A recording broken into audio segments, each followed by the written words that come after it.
আমি তো আমার অনেকেই চিনার কথা, আমি তো 30 বছরের এই যে জমি এখানে আছে, এই জমি এগুলি 30 বছর আগে আমার ছেলে খন্দকার সাকিব, যার ব্যাংকের এই শাহজালাল ইসলামী ব্যাংক, তাদের এই কম্বল প্রত্যেকটা এর পিছনে লেখা আছে। আপনার এলাকার প্রতি ভালোবাসার বই প্রকাশ হিসেবে আজকে উনি এই আয়োজন করেছেন।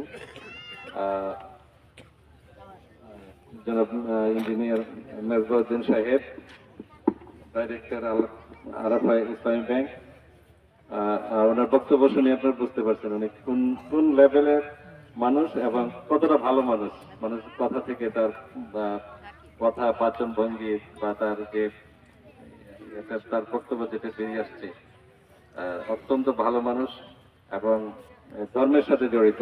যে তাবলিগ জাম চেষ্টা করছে, চাঁদাবাজি করছে, পাতার চেষ্টা করছে, সেই জন্য কিন্তু উনি পারেননি।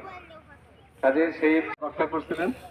এরকম মনে হয় যে স্কুলের ছাত্ররা আজকে ছোট ছোট বাচ্চাদেরকে, স্কুলের ছাত্রদেরকে, কলেজের ছাত্রদেরকে পাঠিয়ে, নিষ্পাপ মানুষকে পাঠিয়ে দল্লা এই স্বৈর শাসক হাসিনার হাত থেকে দেশটাকে রক্ষা করেছেন এবং পাঠিয়ে, নিষ্পাপ মানুষকে পাঠিয়ে দল্লা এই স্বৈর শাসক হাসিনার হাত থেকে দেশটাকে রক্ষা করেছেন এবং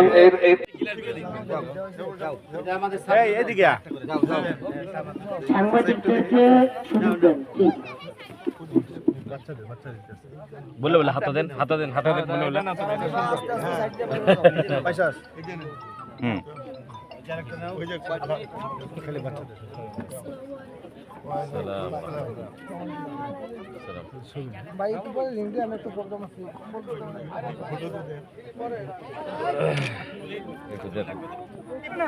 স্লিপ চার্জার আছে,